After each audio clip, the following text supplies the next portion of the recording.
Aleluia. Você pode tomar o seu assento. Abra a sua Bíblia.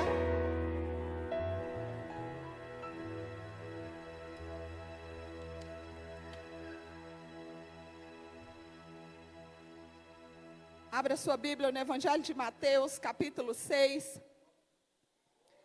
A gente vai caminhar um pouquinho nas Escrituras, então você pode estar aí com o nosso aplicativo já baixado no seu smartphone.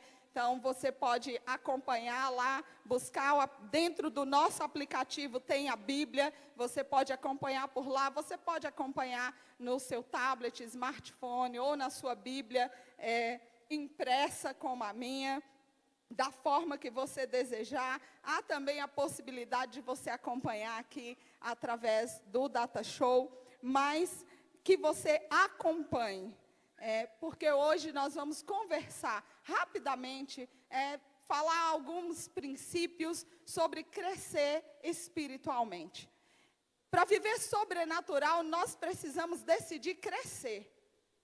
E é claro que quando nós pensamos em crescimento, nós também pensamos em necessidades. Mas qual seria a nossa principal necessidade? Nada pode ser mais importante para nós, nada pode consumir mais o nosso tempo do que crescer no relacionamento e no conhecimento de Deus. Muitas coisas são boas e são necessárias a nossa vida. Muita coisa, tem muita coisa boa. Quem não gosta de viajar? Eu amo viajar. Se eu pudesse, eu vivia viajando, gente. É um dos grandes sonhos ainda, um dos sonhos que eu tenho. Eu até acompanho o site, porque a gente sonha, a gente tem que ir acompanhando.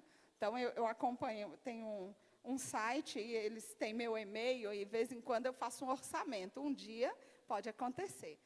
Então, eu acompanho o site, então eu tenho o sonho de pegar um daqueles motorhome e fazer todo o litoral do Brasil. Pode ser que eu nunca realize, mas pode ser que eu realize. Sonhar ainda, para sonhar ainda a gente não precisa pagar. Então, a gente pode sonhar. Então, eu fico sonhando, observando. Essa semana teve uma desistência de um motorhome. Mas eu não estava de férias, pastor Adriano, então a data não dava certo. Então, todos nós temos sonhos. E a gente tem coisas boas que nós gostamos de fazer. Algumas delas são necessárias, mas nem todas são prioridades. Prioridade, querido, é crescimento em comunhão, em intimidade com o Senhor. Isso precisa ser prioridade na minha e na sua vida, se nós desejamos viver o sobrenatural. Como eu disse, crer, muita gente crê, mas nós não queremos apenas crer. Nós queremos viver o sobrenatural de Deus na nossa vida, e para isso nós precisamos crescer. Para a gente crescer, então nós precisamos seguir alguns princípios espirituais. Mateus 6:33, o texto bíblico diz: busquem, pois, em primeiro lugar o reino de Deus e a sua justiça, e todas essas coisas lhes serão acrescentadas. Por isso que eu sonho com a viagem de motorhome, porque é essas coisas que podem ser acrescentadas. Agora, ela não é prioridade, porque a prioridade é: busquem, pois, em primeiro lugar o reino de Deus e a sua justiça. Não é primeiro a minha família, não é primeiro o trabalho. Primeiro lugar, o reino de Deus e a sua justiça. Também, quando eu estou lendo esse texto, busquem, pois, em primeiro lugar o reino de Deus e a sua justiça, não é a igreja, não é o ministério. Tudo isso é muito importante na minha vida, mas é em primeiro lugar o reino de Deus. Como é que eu faço isso? Como é que eu busco em primeiro lugar o reino de Deus e a sua justiça? E não todas essas coisas que me são necessárias. Eu preciso trabalhar, eu tenho que cuidar da minha família, tem N coisas que são necessárias na minha vida. Mas o texto é muito claro, dizendo: busquem, pois, em primeiro lugar.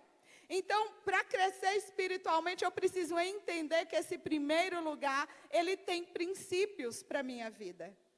E quais são esses princípios?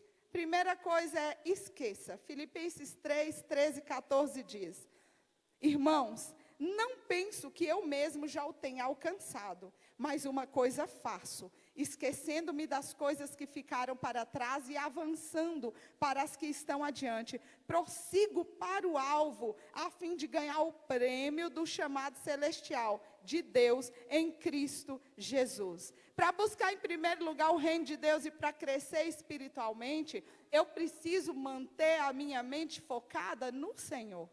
Eu não posso manter minha mente focada no passado, naquilo que eu já conquistei, naquilo que Deus já me abençoou. Olha que interessante, eu não posso ficar olhando só para as bênçãos que eu já recebi. Eu preciso olhar para frente. Paulo está dizendo aqui, olha, eu prossigo para o alvo, eu vou prosseguir caminhando, buscando ao Senhor. Como é que a gente busca ao Senhor? A gente busca ao Senhor lendo a palavra, orando, falando com Ele. O que você faz primeiro quando você acorda de manhã? Eu lembro que uma vez, em alguma mensagem, algum dos pastores ministrou aqui. Então, quando eu levanto de manhã, a primeira coisa eu falo com Deus. Porque quando a gente fala, mas como que eu vou ficar o tempo todo orando, pastor? Eu falei isso domingo na mensagem, ore sem cessar. 1 Tessalonicenses.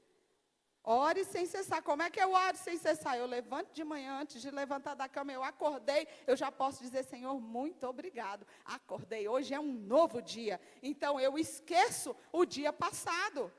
Eu esqueço até as bênçãos que eu recebi no passado. Não é um esquecer de apagar da memória, mas um esquecer de que o meu coração não está lá. Eu estou olhando para frente, porque tem outras coisas para conquistar, porque sobrenatural é assim. Ontem foi sobrenatural, mas hoje também vai ser sobrenatural.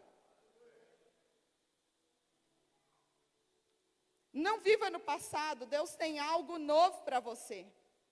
E Ele tanto tem algo novo, que em Isaías 43, 25, vai dizer, sou eu mesmo. Aquele, falando a respeito de Cristo, sou eu mesmo. Aquele que apaga suas transgressões, por amor de mim. E que não se lembra mais de seus pecados. Aleluia. Você pode glorificar o Senhor? Porque essa é a palavra do Senhor para mim e para você. Ele olha para nós hoje e Ele diz assim, sabe aquele deslize, o pecado que você cometeu ontem e você pediu perdão? Então, eu não me lembro mais. Porque eu não vivo de passado. Eu não vivo olhando para trás. Não permita, querido, que acusações do inimigo prendam a sua vida no passado. Se você se decidiu por Jesus, se você decidiu ter nova vida, se você tem escolhido caminhar por um caminho que agrada ao Senhor, há uma nova história sendo escrita sobre você. E a palavra diz, os seus pecados ficaram para trás. Pecados confessados devem ser deixados para trás. E aqui precisa frisar muito bem. Pecados confessados, não pecados escondidos. Então nós precisamos confessar os nossos pecados para sermos curados. Nós não podemos mudar o que aconteceu ontem. Você não pode mudar o seu passado. Aliás, nós não podemos mudar nem o presente. Eu não posso mudar agora, isso aqui. Mas eu posso trabalhar, eu posso buscar, eu posso começar hoje a estudar a palavra, a ler a palavra. Eu posso começar hoje a ler o Novo Testamento, 10 capítulos por dia. Em 30 dias você lê todo o Novo Testamento. Meia hora por dia, em 7 meses, você lê toda a Bíblia. Dicas, são dicas, dicas. Nós não podemos mudar o passado, e nem mudar o presente. Mas você pode mudar o seu futuro. Seu futuro, daqui a 1 minuto, talvez você esteja aí sentado, ou você esteja conectado conosco, e você está dizendo, eu quero mudar a partir de agora. Então o seu futuro já está sendo transformado. Porque 1 minuto depois que eu falei isso, já é futuro, não é presente, não é passado. Perdoe. Para crescer espiritualmente, perdoe. Falar de perdão é falar de graça de Deus, sabe por quê? Porque é a capacidade que nós temos de receber da graça dele e também de oferecer aos outros a graça dele. Porque assim como o amor, perdão não é sentimento, perdão é decisão. Igualzinho ao amor. Eu decido amar e eu decido perdoar. Você pode falar, mas eu não consigo perdoar. Você consegue perdoar, se você quiser perdoar. Se você não quiser perdoar, você não perdoa, mas também você não ama. Acontece que todo mundo quer ser perdoado.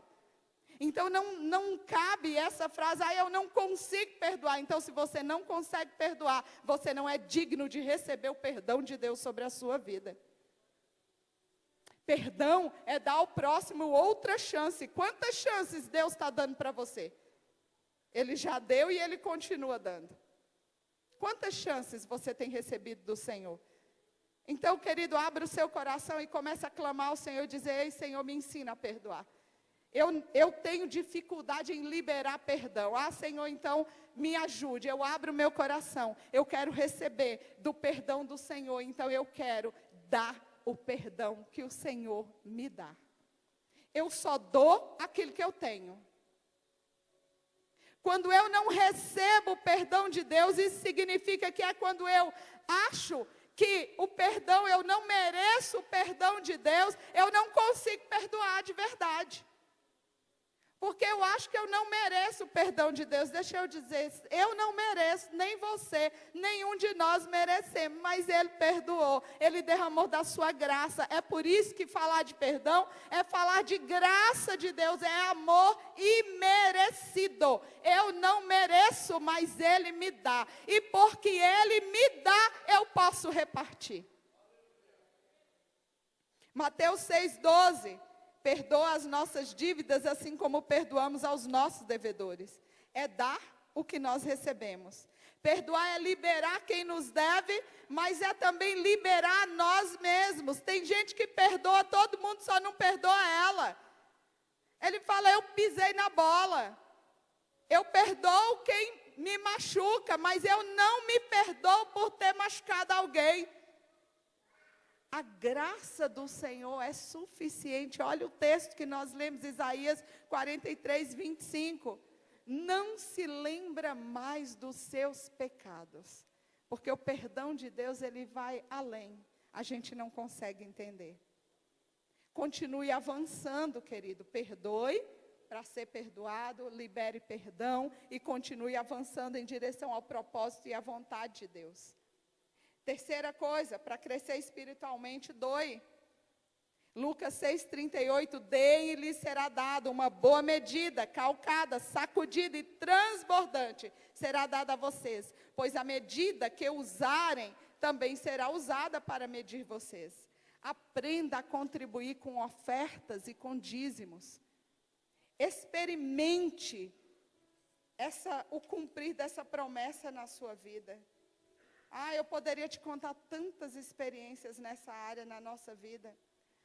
Aprenda a dar também, além de recursos, mais amor, atenção, respeito. Tudo isso faz parte de dar. Gálatas 6, 7 a 10. O ministro Oséias, enquanto esteve aqui, ele falou de Paulo, falando em Coríntios, aquele que semeia pouco, pouco também colherá. E ele fala novamente de uma outra forma em Gálatas 6, 7 a 10, dizendo, olha, não se deixe enganar, de Deus não se zomba. Pois o que o homem semear, isso também colherá. Quem semeia para a sua carne, da carne colherá destruição. Mas quem semeia para o Espírito, do Espírito colherá a vida eterna. O que você tem semeado? Para crescer espiritualmente, quarto princípio, ore. João 15, 7, se vocês permanecerem em mim e as minhas palavras permanecerem em vocês, notem a palavra permanecer. Permanecer não é conhecer. Permanecer não é saber. Permanecer é se manter naquela posição. Permanecer em você, guardado no coração, como o salmista vai dizer, Salmo 119, 105. Guardei a tua palavra, escondi ela no meu coração, para não pecar contra ti. Eu permaneço nessa palavra, eu guardo ela, eu escondo ela, eu a mantenho fresca na minha mente e no meu coração, para quando soprarem palavras contrárias, eu possa abrir a minha caixinha de conhecimento e buscar lá a palavra que me faz permanecer nele. E olha que interessante, ele fala a respeito da oração, que ele fala, se vocês permanecerem em mim, se vocês permanecerem nas minhas palavras, pedirão o que quiserem e lhes será concedido, segundo a vontade do Senhor. A gente tem que ter cuidado com pedirão o que quiserem, sem olhar o que está antes do pedirão o que quiserem. Porque tem muita gente pedindo o que quer, mas o que ele quer não é da vontade do Senhor, não é permanecer nas palavras. E ele fala, é só se vocês permanecerem em mim e as minhas palavras permanecerem em vocês. Então, quando a palavra permanece em mim e eu vou orar, eu não vou orar o que eu quero. Eu vou orar o que ele quer.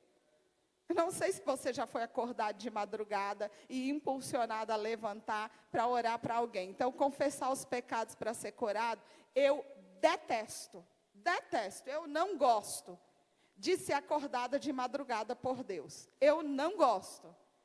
Eu prefiro, é o que eu prefiro. Eu posso ficar acordada até 3 horas da manhã para orar.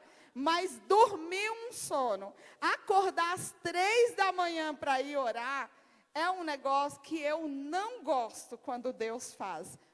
Vez por outra Ele faz. Então é isso que é permanecer em mim e as minhas palavras permanecerem em vocês. Vocês vão pedir o que quiseres e eu vou fazer, mas eu vou te acordar na hora que você não gosta, para você levantar da cama, dobrar os seus joelhos e interceder e orar o que eu quero, porque é a minha palavra, não é seus desejos, não é orar os meus desejos, mas é orar os desejos e a vontade e a direção de Deus. Se nós quisermos crescer espiritualmente, nós precisamos revigorar totalmente nossa vida de oração e petições diante de Deus.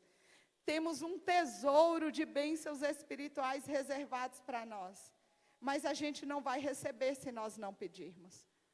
Se nós não buscarmos, nós não vamos receber. Se nós não permanecermos orando e buscando, nós não vamos receber. Tiago 4:2. Antes de ler Tiago 4:2, por que a gente não vai receber? O salmista vai dizer, olha, primeiro, agrada-te do Senhor, e Ele satisfará os desejos do seu coração. A gente primeiro quer satisfazer os desejos do nosso coração, para depois buscar, ter uma vida de comprometimento e de busca ao Senhor. A ordem é inversa, nós precisamos acertar a nossa vida, começar a buscar em primeiro lugar o reino de Deus, para que todas as outras coisas sejam acrescentadas na nossa vida. Tiago 4:2 vai dizer, vocês cobiçam coisas e não as têm, matam e invejam, mas não conseguem obter o que desejam. Vocês vivem a lutar e a fazer guerras, não têm porque não pedem. Não pedem da forma correta, no lugar correto, no momento correto. Todo crescimento espiritual, ele é conquistado de joelho no chão. Já tem o louvor, quer vitória, vai chorando, geme e chora. Então, do joelho no chão, boca no pó, gasta tempo em oração, aprenda a orar e a interceder e a ouvir Deus. E a não fazer como o povo que decidiu ir para o Egito, a obedecer ao Senhor. Quinto princípio, testemunhe. Atos 1:8, mas receberão poder quando o Espírito Santo descer sobre vocês. E serão minhas testemunhas em Jerusalém, em toda a Judéia e Samaria, e até os confins da terra. Você tem recebido o Espírito Santo na sua vida? Você tem recebido do Senhor sobre você? Então, nossa boca precisa falar daquilo que o nosso coração está cheio. Nós precisamos testemunhar aquilo que o Senhor tem feito. Conta as bênçãos, conta quantas são. Conta as bênçãos, conta, compartilhe, testemunhe em tempo e fora de tempo, onde você estiver, testemunhe do Senhor. Nós somos chamados para testemunhar de Jesus, porque a visão, essa igreja, a 8ª igreja, ela é chamada para testemunhar de Jesus. A nossa visão e a nossa missão, ela fala que nós estamos trabalhando, estamos buscando, estamos aprendendo a sermos extraordinários discípulos de Jesus. Discípulo de Jesus decide caminhar com Ele, decide caminhar por Ele, decide caminhar para Ele. Se você pegar a história dos discípulos, do chamado deles, você lê os evangelhos, você vai ver que eles estavam trabalhando, estavam pescando. Mas Jesus chega e diz: Ei, eu quero fazer de você um extraordinário discípulo meu. Vem. A Bíblia diz que eles deixam tudo e acompanham o Senhor. O deixar tudo, nós podemos traduzir aqui, não é a interpretação literal, aqui não é uma livre interpretação, mas nós podemos trazer para os nossos dias e entender que ser discípulo de Jesus, deixar tudo, é deixar a minha vontade para fazer a vontade dEle. É deixar de caminhar no caminho que eu gostaria de trilhar, ou no caminho que o mundo coloca para que eu trilhe, mas eu permanecer trilhando no caminho que Ele disse que eu devo trilhar. Eu não sou levado pelas circunstâncias, eu não sou levado pelo vento, mas eu permaneço na palavra, e eu testemunho com a minha vida. Querido, o que nós temos de melhor para testemunhar, não é o que está escrito nas Escrituras. Você testemunha do Evangelho com a sua vida, com a sua vida, ela fala muito mais alto do que o seu grito. A minha vida precisa falar muito mais do que a palavra que eu prego nesse altar. É a minha vida que tem que falar. É a minha vida conjugal que tem que falar muito mais do que quando eu prego aqui para casais. A minha vida tem que falar muito mais. Então, testemunhe daquilo que está cheio o seu coração. Use todas as oportunidades que você tiver.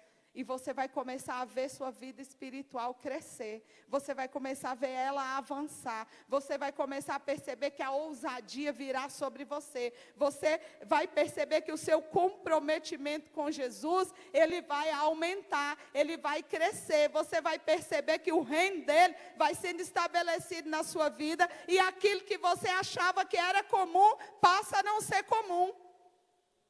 Coisas que você fazia na sua casa e que era comum. E você fala: não, eu não quero mais isso aqui na minha casa.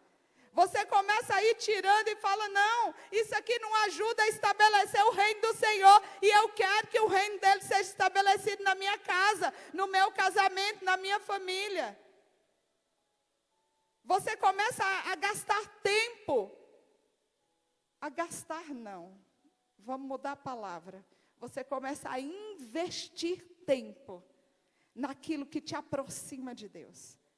Me leva para perto de Deus? Está dentro. Não me leva para perto de Deus? Está fora. Me aproxima do Senhor? Está dentro. Me afasta do Senhor? Está fora da minha vida. Me leva, me faz caminhar para viver sobrenatural? Está dentro da minha vida. Me faz caminhar para viver na mediocridade? Está fora da minha vida. Essas são escolhas e esses são princípios que nós precisamos trazer para a nossa vida. Testemunhe, ore, doe, perdoe e esqueça. Para de olhar para o passado. Foque no que você pode mudar hoje, para transformar o amanhã. Mude hoje e transforme o seu futuro. Que Deus abençoe sua vida, querido. Que nessa noite, quando você pensar, quando você sair daqui e voltar para sua casa, você possa se questionar e começar a se perguntar: eu tenho crescido espiritualmente? Desde o dia em que eu me decidi por Jesus? Ou talvez eu nem tenha me decidido ainda. Hoje eu posso me decidir por Jesus e eu posso fazer uma escolha, a melhor escolha da vida. A melhor escolha da minha vida não foi o meu casamento, nem meu marido. Foi a minha segunda melhor escolha. Mas a minha primeira melhor escolha foi quando ainda criança, ouvindo um dia uma palavra, eu decidi então entregar a minha vida para Jesus. E naquele dia, algo cantou no meu coração. E eu tive a convicção de que a partir daquele dia, a minha vida nunca mais seria a mesma. Porque Jesus entrou e Ele transformou a minha mente e o meu coração. Ele transformou a minha visão. Ele tem que transformar, querido, a nossa vida integralmente, por completo. Ele vai transformar os seus ouvidos, Ele vai transformar a sua visão, Ele vai transformar até o seu olfato, para você sentir o perfume de Cristo permeando na sua vida, permeando na sua casa. Olha, nós precisamos estar com os nossos sentidos aguçados, para a gente perceber as ações de Deus e as vontades que Deus tem, e desfrutar das bênçãos que Deus também tem para os seus filhos, para todos aqueles que o buscam de todo o coração. Ao voltar para casa, ou ao desconectar das nossas redes sociais, que você pense, olhe para dentro de você e se questione e se pergunte: que tipo de vida eu tenho levado até hoje? Que tipo de escolhas eu tenho feito? Elas têm me feito avançar ou elas têm me feito retroceder? Elas têm me levado além ou elas têm me deixado aquém? Que tipo de vida você está tendo? O Senhor te convida a ter um tipo de vida sobrenatural. O Senhor te convida a ter uma vida extraordinária. O Senhor te convida a ser próspero, a ser abençoado. O Senhor te convida a ser conquistador. O Senhor te convida a viver o excelente. Esse é o convite do Senhor para nós. Quando eu citei aqui o texto de Jeremias e o texto de Abacuque, é que a palavra do Senhor para o povo é sempre a mesma. Se vocês me buscarem, se vocês se humilharem diante de mim, se vocês se converterem dos seus maus caminhos, se vocês deixarem de lado as práticas pecaminosas, se vocês se dedicarem a ouvir a minha voz, se vocês se dedicarem a cumprir aquilo que eu deixei como diretriz para a sua vida, eu, o Senhor, eu mesmo vou fazer.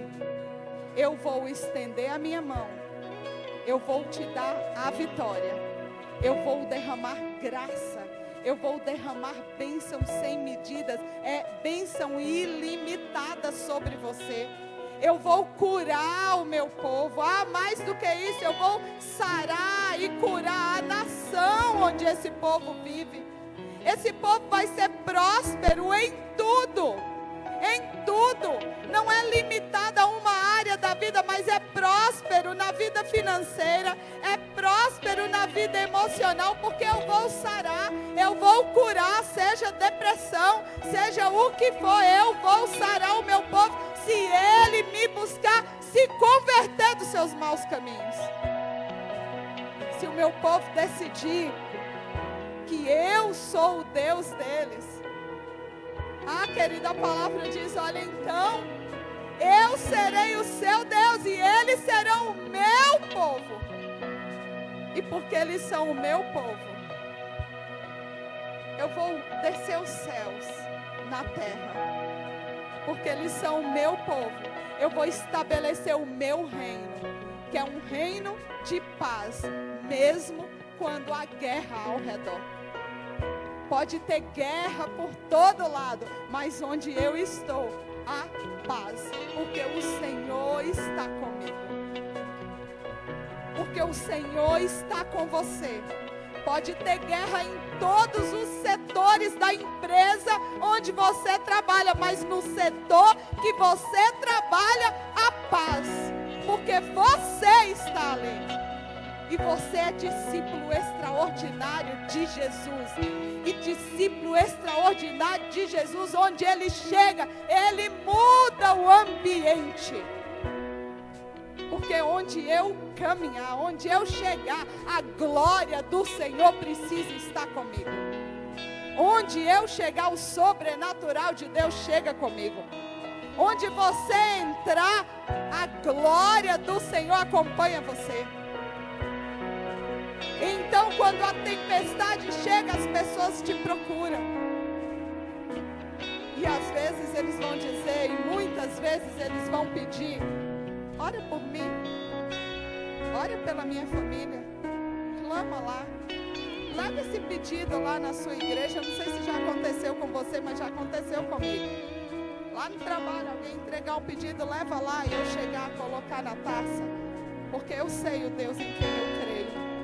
E onde eu estou, eu vivo o sobrenatural. O Senhor nos convida a ter uma vida espiritual, a crescer espiritualmente, a não só esperar receber, mas a doar dele, por ele e para ele. Vamos louvar, você pode ficar de pé. Eu tenho um Deus que não vai deixar essa luta me matar, desespero me tomar. Por mais pressão que seja a situação, controle ainda